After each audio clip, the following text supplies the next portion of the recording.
Sponsorship and coming right back. Can you give us a little more detail about that and why, in the view of some hardliners, it's not amnesty? amnesty? Take care of our farmers and hotel workers and various other people. And we're working on it right now, and Ron's going to be involved, and you're involved already. So we have a case, a lot of cases where ICE will go into a farm, and these are guys working there for 10, 15 years, no problem. The farmers know. We're going to put, it's called farmer responsibility or owner responsibility. But they're going to be largely responsible for these people. And they know these people. They've worked on the farms for 15 years, and all of a sudden. So I have a great, Ron does, Christy does, we have a great feeling for the farmer and for others in the same position. And we're going to give them responsibility for people. And we're going to have a system of signing them up so they don't have to go. They can be here legally. They can pay taxes and everything. They're not getting citizenship, but they get other things. And the farmers need them to do the work. Without those people, you're not going to be able to run your farm. Mr. President, you and the governor tangled pretty hard in the 2024 election. You stand here now. I didn't notice. Yeah, you stand here now as partners on this effort. How would you describe your relationship, and what future does Governor DeSantis have? Excuse me? I think it's a 10. Maybe 9-9, because there might be a couple of little wounds. So maybe it's 9. I think we have a 10. Do you think his wife should run for governor? We get along good. So Casey DeSantis run for governor? The thing about it is, I endorsed him immediately in January 2024. I raised one of his PACs millions and millions of dollars, and obviously we saved him a lot of money in Florida because Florida was a deep red state.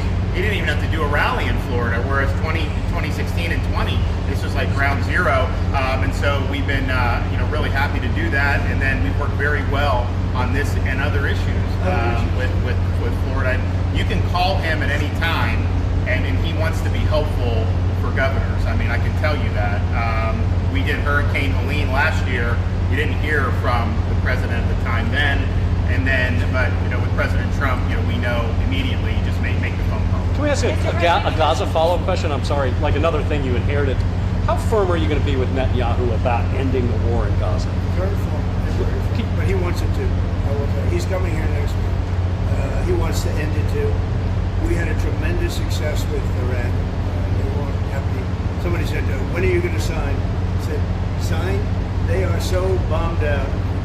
Did you see the report issued this morning? The place was decimated. It'll be years before anybody even gets down there.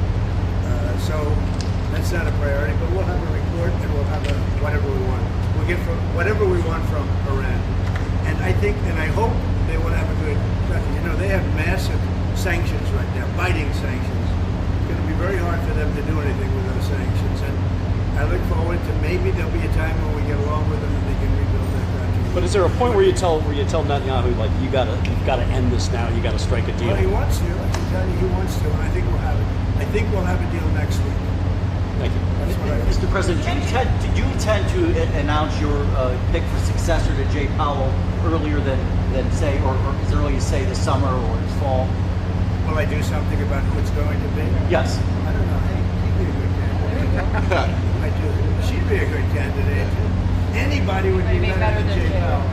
No, he's causing us a fortune because he keeps the rate way up. I think it's Trump derangement syndrome personally, but we have a very strong country. We're the strongest country. Look, our country right now is at a level that we haven't seen for 40, 50 years.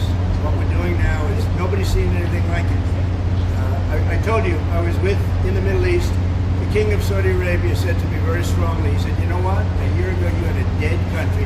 Now you have the hottest country in the world. We do. We have the hottest country in the world. Thank you very much. I was going to say Syria.